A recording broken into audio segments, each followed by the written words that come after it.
This is Sarah Stewart Holland. And this is Beth Silvers. Thank you for joining us for Pantsuit Politics.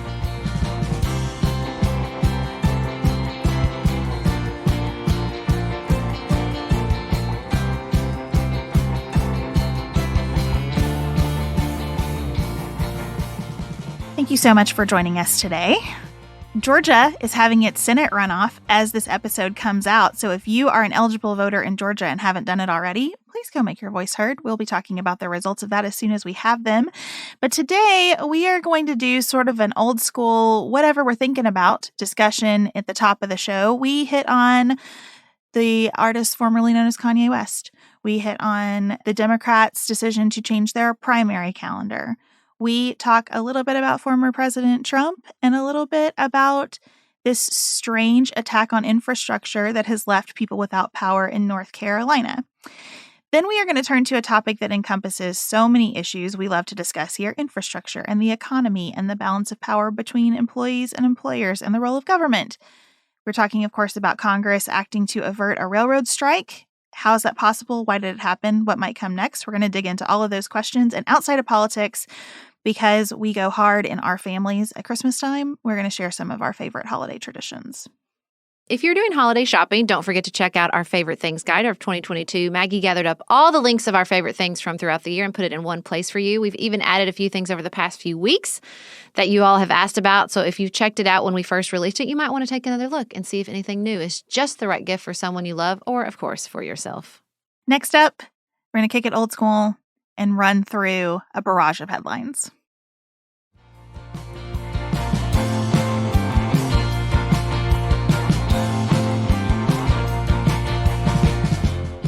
Sarah decided she wanted to kick it old school today and just talk about all the things. We're going to start with Democrats proposing a real shakeup of the primary calendar. Now, Sarah, I know you are not entirely convinced that this will get through the full DNC out of the Rules Committee, but what has been proposed is beginning in South Carolina and following that quickly with New Hampshire and Nevada on the same day.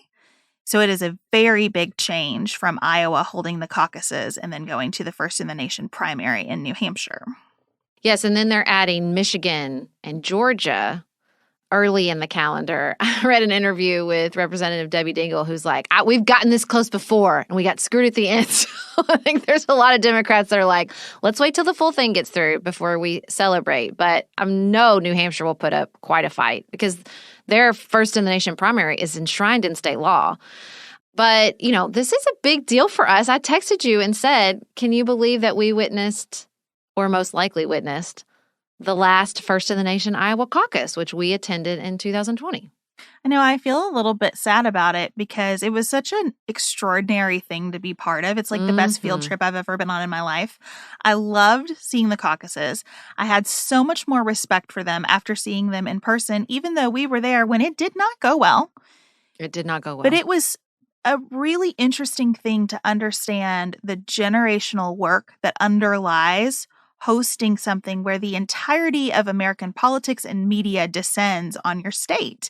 And seeing, especially in Des Moines, how every coffee shop is now where MSNBC is recording Morning Joe, or where this campaign is meeting its surrogates, and this is where everybody takes off to go knock doors for this campaign.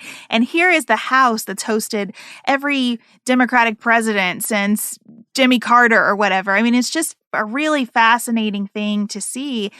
And it feels sad to me for Iowa to lose that, even though I think even people in Iowa while we were there were saying, probably this is it. It also feels hard to me in the span of just 2 years for South Carolina, Nevada, Georgia, Michigan to get prepared for the drastic spotlight that will be on those states if this calendar goes through. I loved our time in Iowa, and also I'm not sad to see this change. The New York Times Morning did a really great write-up on the history of the Iowa caucus, which really took off with Jimmy Carter's campaign. He lived in Iowa. That's how he became the Democratic nominee, basically.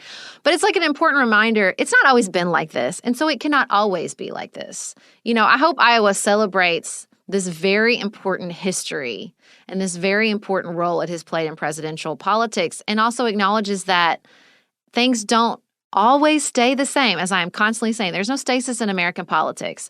And we have experienced some pretty dramatic changes to presidential campaigns, to presidential politics, to these primaries. I mean, everything changed in 2016 when Donald Trump won the Republican primary. And it felt like in 2020, we were still like kind of holding on and pretending that everything hadn't changed. And I thought that was evidenced by the fact that Joe Biden did terrible in Iowa and New Hampshire and then won the South Carolina primary and became the president of the United States. And so I'm here for an acknowledgement that like, this isn't some event that's set in stone that like makes us all feel a certain way. This is how we nominate a president. And as a Democrat watching the Republican Party sort of being held hostage to these extreme wings, having leadership from the top say, okay, that's not what we want.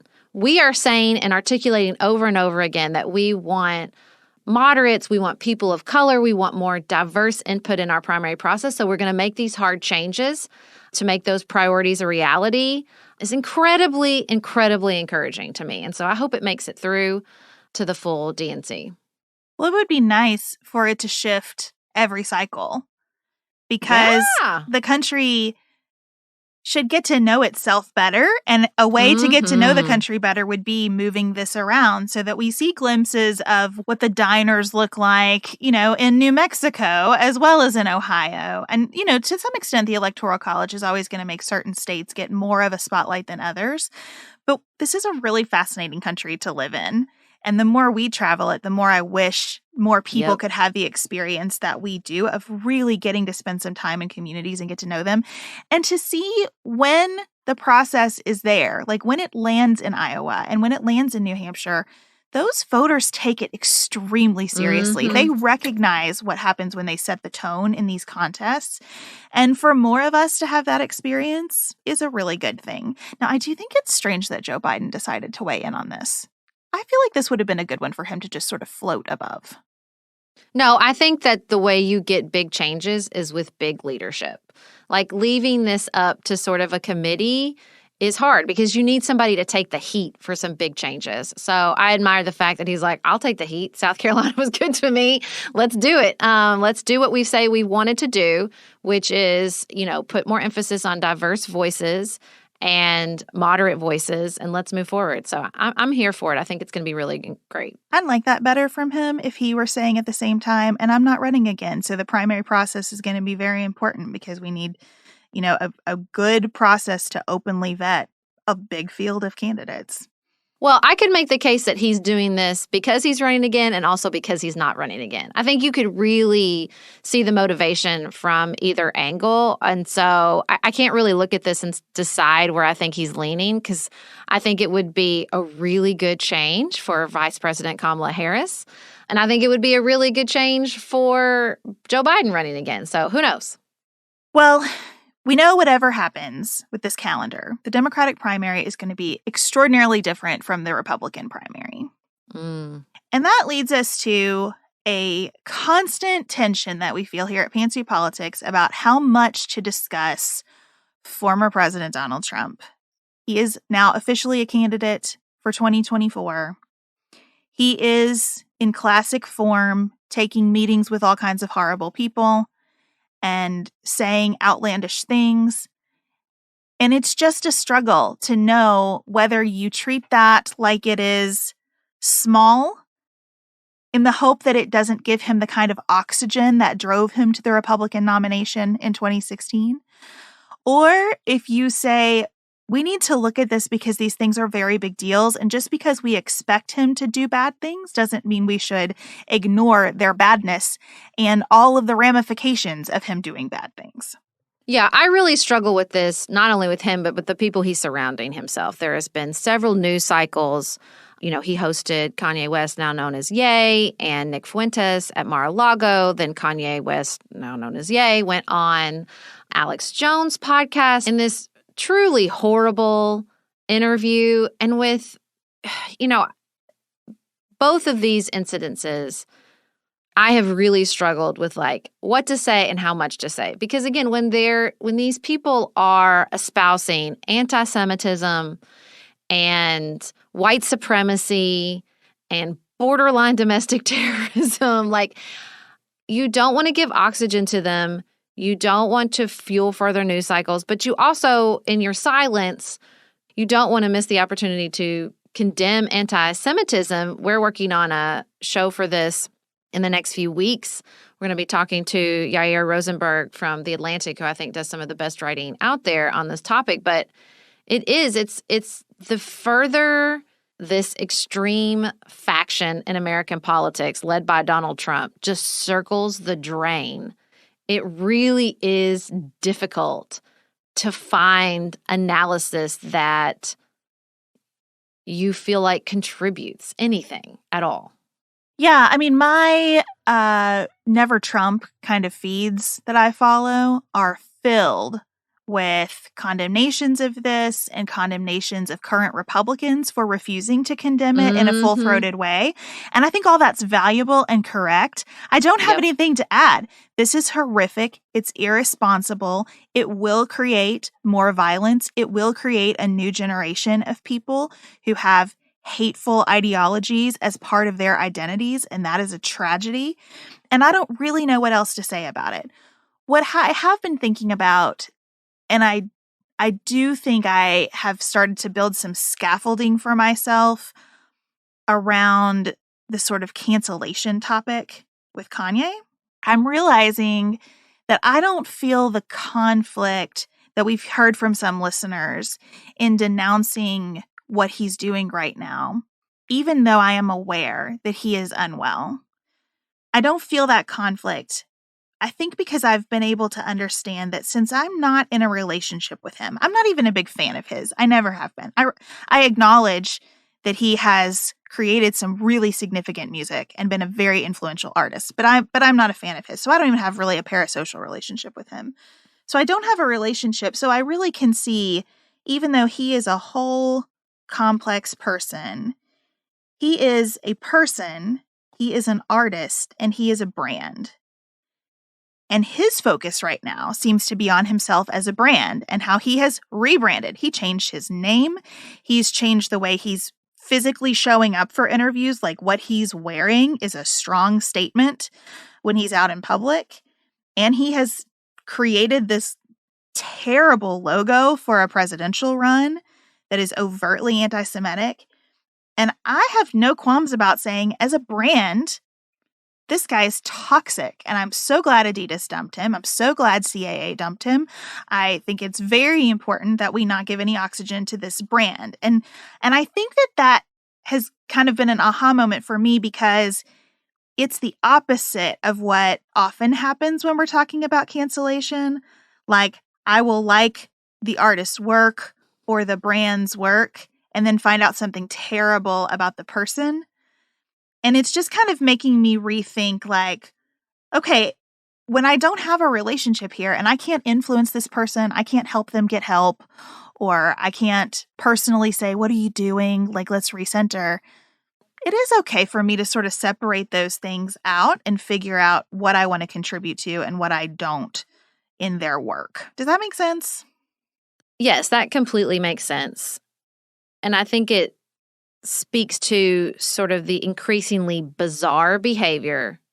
I mean, the way he showed up with this for this Alex Jones interview with his face covered is just bizarre. Like, that's the word, right? His behavior is increasingly bizarre. And I think that's where people struggle.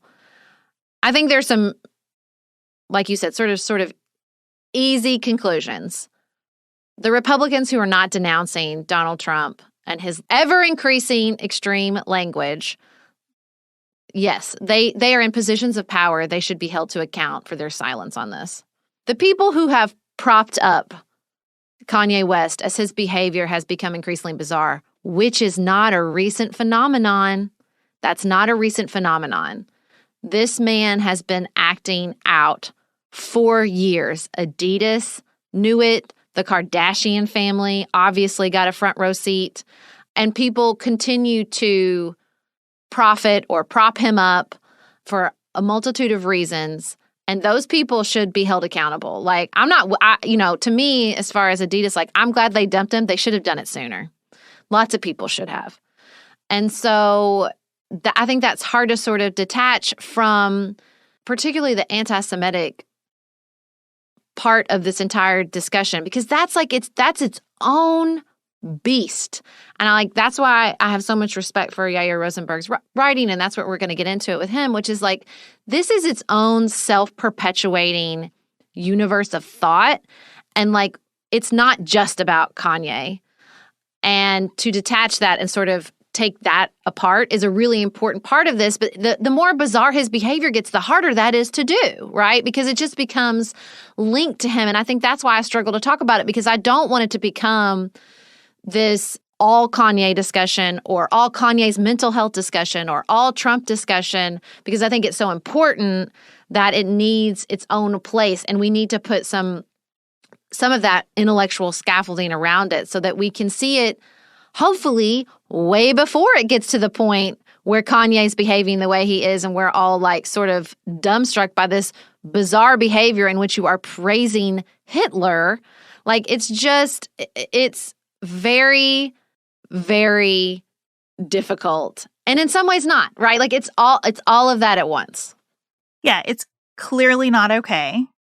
And then once you move beyond this is unacceptable and not okay, it's hard to know where to go. It's hard to know where to go. And that's how I feel about this latest round of Trump saying that we should terminate the Constitution because he believes there was some kind of conspiracy at Twitter about the campaign.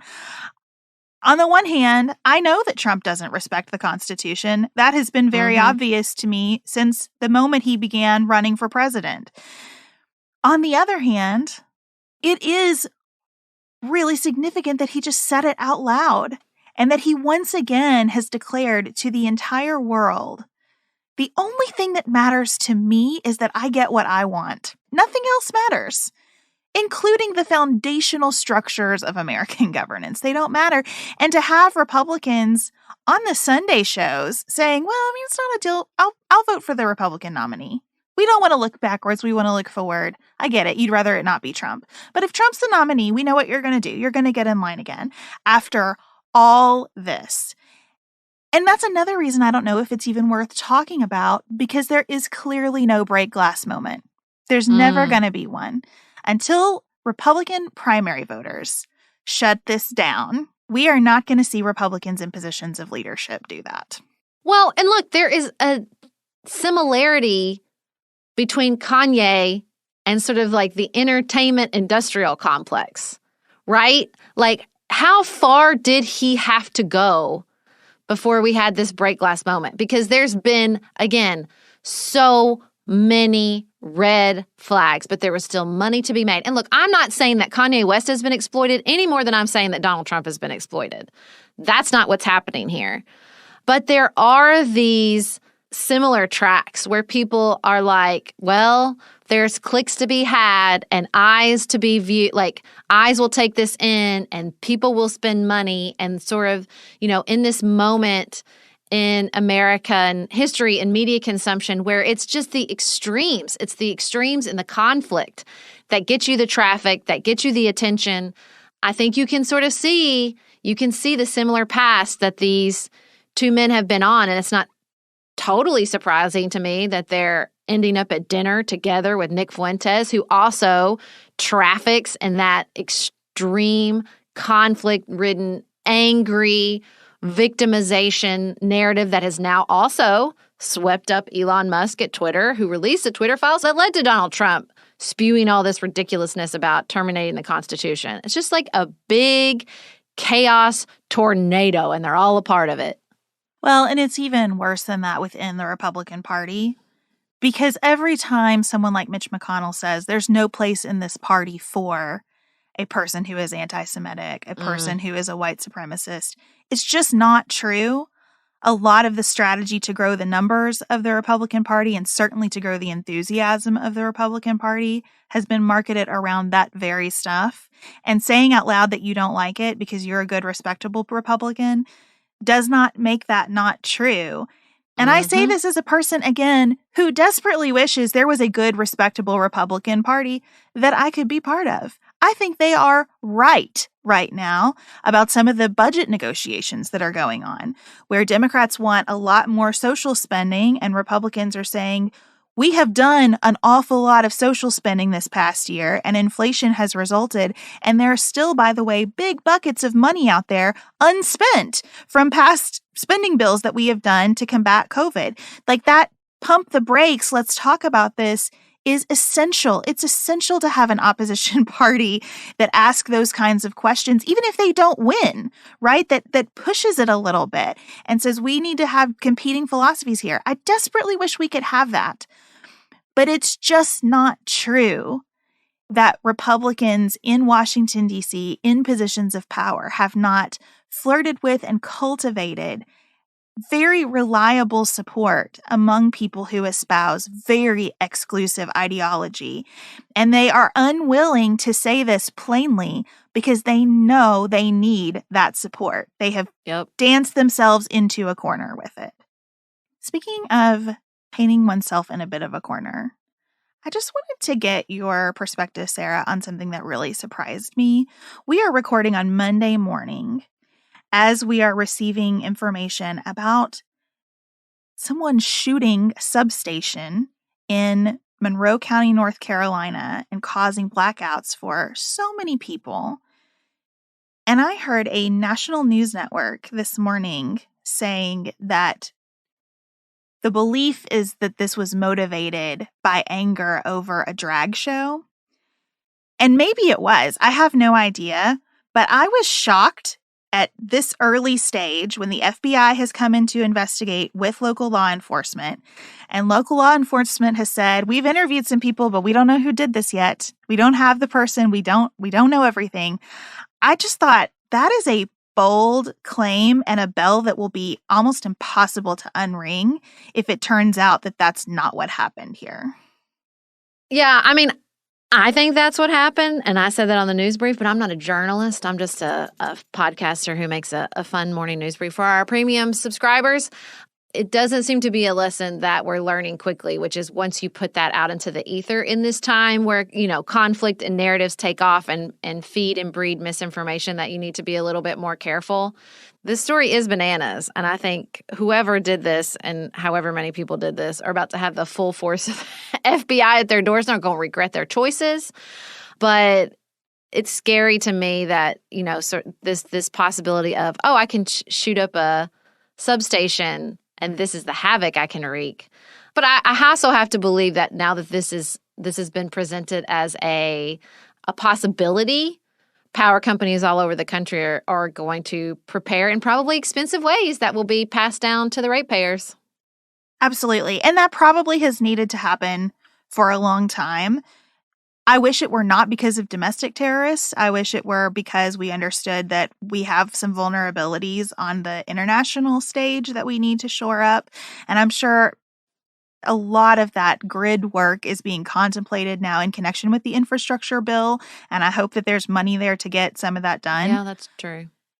I'm worried about copycats here, though. I'm worried that once people realize, wow, you can get a lot of attention for this, that we're going to start to see it everywhere. And as the temperatures are getting colder, I don't think we understand how that's not just inconvenient, that's dangerous.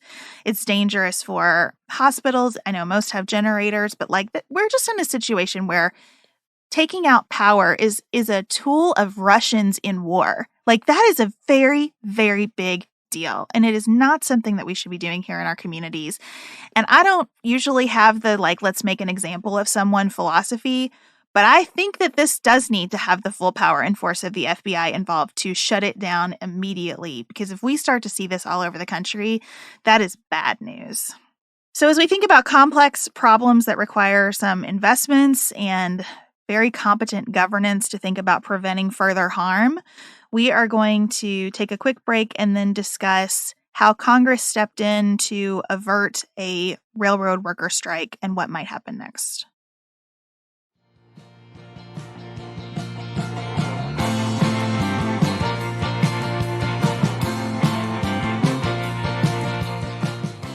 Sarah, as I was preparing to talk about this, I was stunned to learn that railroads still carry 43% of all freight transportation in the U.S. It's just shocking to me. Really important stuff. Coal, which still provides a ton of electricity, chemicals, grains, cars, you name it, probably railroads are shipping it with more frequency than I could have imagined. Yes, I think the emphasis that all players, the president, Congress, the Secretary of Labor and Transportation, the railways themselves, the railway workers put on this entire process speaks to what an incredibly important piece of our infrastructure this is. Even down to, did you read that, like, the water treatment was at risk if there was a strike because they shipped the chlorine that we use to treat our water on rails across the country. I mean, again, the fact that everybody was freaking out about this is all you really need to know as far as the importance of railroads in our national infrastructure. And that integral tie that they have to our national infrastructure is why Congress has the ability to step in and avoid a strike. It's a weird thing that Congress can tell workers, you have to accept this deal. But that comes from a 1926 law, the Railway Labor Act, that is designed to facilitate negotiations among railroad workers, their unions, and the companies themselves. And it inserts a really meaningful role from a federal agency, from the president, and from Congress to try to allow those negotiations to happen without major disruptions to transportation. And it's been really successful. Over the past 30 years, we've only had 2 days of service disruptions arising from a bargaining process among unions and railroads. Well, now I'm going to undo everything I just said because, that was 100 years ago before we had semi-trucks. That's why I'm a little perplexed by this because, yes, we still ship an enormous amount of very important pieces of our national infrastructure on railway. And also, now we have planes and semi-trucks and other ways to get what we need different places. And it seems to me, that labor was never particularly served by the incredibly powerful place that the railroads themselves played in our economy. American history is rife with exploitation when it comes to not just the building of the railways, but the companies who ran them. And it's still just like a handful of companies. I feel like this is just one more example of what we're running up against in the American economy, which is, this gap between the rich and the poor is fueled by a lot of monopolies, just a lot of places in our economy where there are very, very few decision makers, and those decision makers are very, very powerful. And, it is hard when you read about the particulars of the workers and what they're asking for to not feel hugely sympathetic for them when it comes to this particular negotiation. Yeah, you can understand how even though we have alternative means of transporting goods, railroads, sort of like barges, can just handle a different level of volume than a semi or a plane can. And a different kind of material can be transported that way than on a plane or a truck. And you can understand why unions have been important because the cost to open a railroad business is huge, right? The operating expenses are driven not only by extremely expensive equipment to acquire and maintain, but then also you have fuel costs, which are going to vary depending on what's going on in the global economy. And the entire business model is derivative. So how much is being shipped because of how well the economy is doing drives how much money you're making to actually ship the stuff. And so I get the concern about keeping costs aligned to all the risks around the business. At the same time, it seems like the railroads have done much more than conservatively manage their operating costs here, and actually kind of gone the direction that a lot of companies have gone. I loved this phrase from industry expert Rick Patterson. He calls it the cult of operating ratio. The idea that the best way to keep your profits high is to raise prices and lower expenses rather than increase the amount of business that you're conducting. that you're always just trying to keep the prices going up and the costs going down instead of changing your volume, the cult of operating ratio. I thought that so beautifully described the way so many businesses are being run right now and why it is such a problem for workers. Yeah, I mean, think about the spot these workers are in. So you have this really essential part of national infrastructure that Congress can get involved in. You have a few companies that are very, very powerful who cut labor costs by like 40%, but somehow made record profits. Like, you don't want to be left holding the bag as labor if there's a strike and everything is disrupted. They're in an incredibly difficult position, and the way they work shows that. Like, this is just basic quality of life. They work enormous hours with very, very strict attendance policy. They just want paid sick time. They just want to be able to have this flexibility that we all value enormously right now. Like, I was just reading the other day that the online job posts looking from work from home way out past what's actually offered. Like, this is where we're all going. We want not just good pay. We want a little bit of freedom. We want to be able to act like full and complete human beings outside this work. And there is not a lot of that when you read about the particulars of the men and women working on these railways. We have a listener who is the child of a railroad worker. She's now an adult, but her father worked on the railroad when she was a kid, and he's still there. And she very generously shared her experience with us and said, "My father provided really well for our family. And he also missed so many birthdays, so many holidays, so many events. Now he was written up for taking a day off to meet his first grandchild. When his mother died, he was not given bereavement leave, and he was severely reprimanded for taking time off to grieve her death." And she said that the least that railroads can do when you look at the physical, constant, hard labor that they ask of their employees is to treat them like people and give them a little bit of room. And it looks like they could hire a few more people, not even get back to full capacity where they were. It looks like they have cut so far that there is room to add to this workforce enough to give people a little bit of space. And so that particular type of scheduling was really at the center of this conflict. If we all remember back in September, President Biden called this team together and was like, figure it out. So they struck this deal that mainly included pay increases and really did not get to solutions around this scheduling issue. And so 4 of the unions, including 2 very, very big ones, voted down this negotiated deal from September. So that's how we get to the point where President Biden has no good options. I do not believe that President Biden, who has a long history in politics, and the most consistent part of that long history in politics is being pro-labor, suddenly sold them out. I think this is a classic example of what we talk about a lot, which is once you're president, the problems that reach your desk are impossible to solve. There is only a solution that makes basically everyone mad. And so that's what he's doing here. But I think that he will not solve this now and move on because it's not really a solution. I think that he'll go back and he'll fight for legislation that addresses this scheduling issue. I'd like to see him address this 1920 law that doesn't seem to apply as much as it did 100 years ago. That's what I would do if I was him, to really prove, like, I'm here for labor. I'm not selling you out.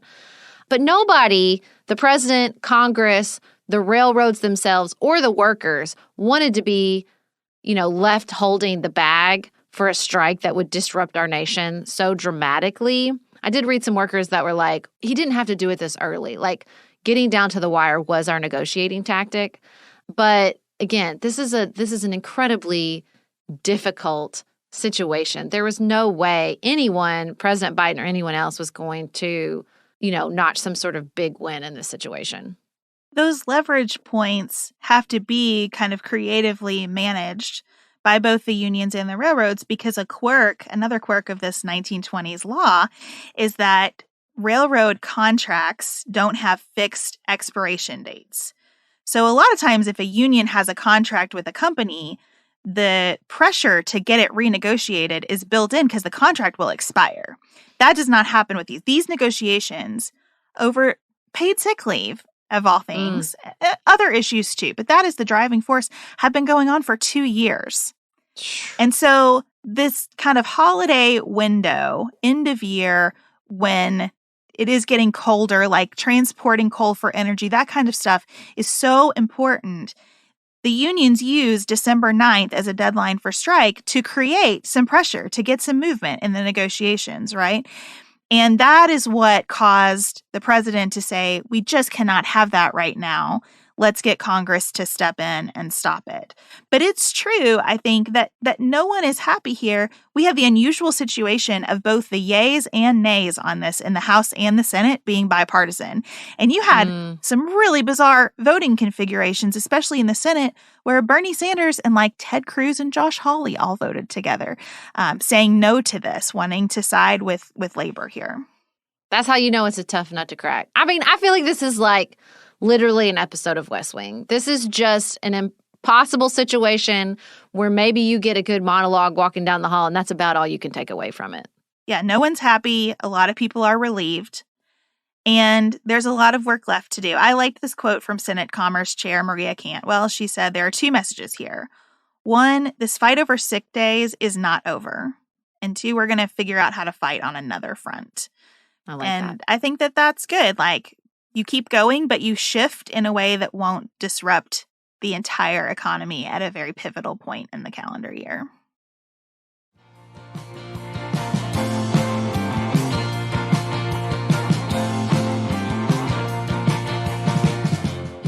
Well, as we think about where we are in the calendar, Sarah, we're going to talk outside of politics today about some of our favorite traditions. I wondered what your favorite childhood tradition is, especially if it's one that you have left behind, like if it's one you no longer celebrate as an adult.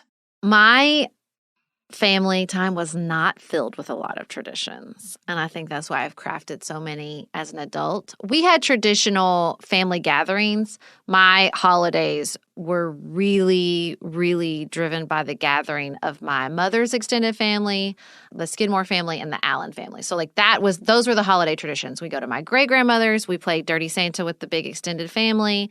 We go to my grandmother's house. We have lasagna with all my mother's brothers and sisters. So like those were the big traditions. But as far as just in my house with my mom and my stepdad, we didn't have a lot of big traditions. And so I have leaned all the way in with my kids, and we have very, very, very many holiday traditions. What about you? Did you have a lot of holiday traditions growing up?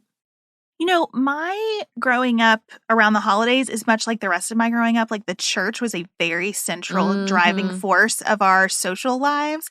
And so what I remember the most as a kid about the run up to Christmas was the Christmas cantata. It was like my Broadway moment. I lived for the Christmas cantata. We practiced all the time. And I always loved it because even as a kid, I usually got to sing with the adult choir. And I thought that was so much fun. I loved the costumes. I remember the music. My parents would always put like the cassette tape in the tape deck in our car. So we listened to the cantata music when we were driving anywhere. It was a beautiful part of my childhood. And I do miss that. I was thinking the other day, when would I make that happen now? Like if I were to be in a Christmas cantata as an adult, when would I go to practice? How would I even do it? How did those adults do it? But everybody made it a priority, and it was so much fun. And I love those memories of going to practice and then going out to eat with my parents' friends from church afterward. You know, maybe having like a church basement meal after the big performance. It was that was a really beloved part of my youth. I asked my kids the other day in the car what's their favorite holiday tradition. 2 kids answered that their favorite tradition is one Nicholas and I have been doing since we were dating. We just did it one year, and I was like, let's do it like this every year. We eat a pizza, and we watch A Christmas Story while we decorate the tree. And that was Felix and Amos's favorite holiday tradition. But one of them is one we haven't done every year, but I guess they love it. So maybe we need to really focus on making sure we do it every year. But sometimes it shifts a little bit depending on my extended family gatherings. But we eat fondue on Christmas Eve after the Christmas pageant at our church. And I love the Christmas pageant in our church on Christmas Eve. I just love all of those sort of liturgical traditions. We also have an Advent walk in my community, which I love. One Sunday is Christmas Sunday. One Sunday is St. Nicholas Sunday. So a lot of that, I think, a lot of our traditions are built out of the liturgical calendar, which I did not grow up with because I grew up Southern Baptist. Yeah, we have a beautiful Christmas Eve service at my church. We have a candlelight service, more traditional, and I love it. And then at 4:00, we have a family service that is so much fun. The kids do a nativity, but every kid who comes gets to pick like a little miniature costume so that they can be sheep or wise ones or whatever. And it's just really fun how they try to bring sort of everybody in the building into the story at that 4:00 service. Fun. And I do really love that. But wider than our community traditions, we have a lot of family traditions, but I don't even know if my kids recognize them. You know, like I read my dad's copy of The Night Before Christmas on Christmas Eve. I don't know if they recognize that as a tradition, even though I do. We wear matching pajamas. I think they would definitely recognize that one. But a lot of them, it's just, it helps give me structure around the holidays.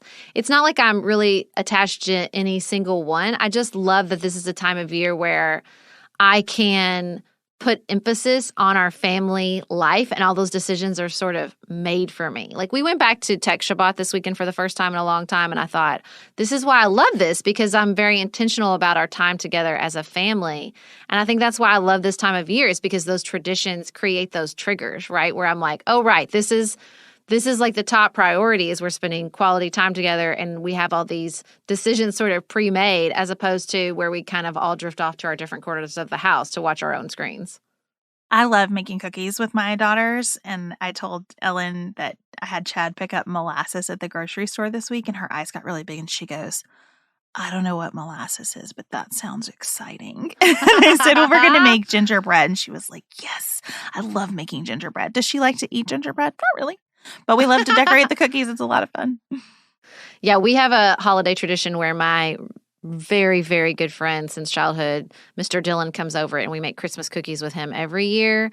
And I love decorating the cookies. I love making my own Christmas cookies, heavy on the almond extract. It's just, but that's not a thing I do throughout the year, even though I always think like, oh, I want to make ice cream this summer, or I want to, decorate Easter eggs, but they just don't happen this time of year, and the traditions around it just have their own momentum.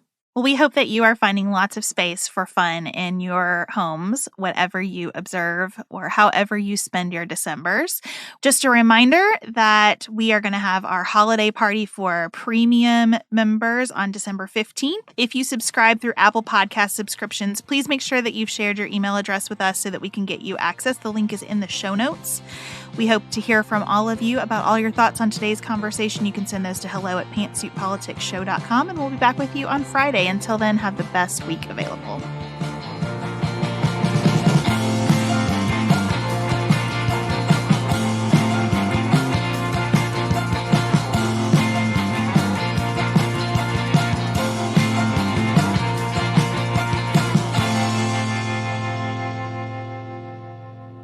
Pantsuit Politics is produced by Studio D Podcast Production. Elise Knapp is our managing director. Maggie Penton is our community engagement manager. Dante Lima is the composer and performer of our theme music. Our show is listener-supported. Special thanks to our executive producers: Martha Brunitsky, Allie Edwards, Janice Elliott, Sarah Greenup, Julie Haller, Helen Handley, Tiffany Hassler, Emily Holiday, Katie Johnson, Katina Zuganellis-Kasling, Barry Kaufman, Molly Kors, Catherine Vollmer, Lori Ladow, Lily McClure, Linda Daniel, Emily Neasley, The Pattons, Tawny Peterson, Tracy Putoff, Sarah Ralph, Jeremy Sequoia, Katie Steigers, Karen True, Annika Uvaline, Nick and Elisa Valelli, Amy Whited, Emily Helen Olson, Lee Shea McDonough, Jeff Davis, Melinda Johnston, Michelle Wood, Joshua Allen, Morgan McHugh, Nicole Berkless, Paula Bremer, and Tim Miller.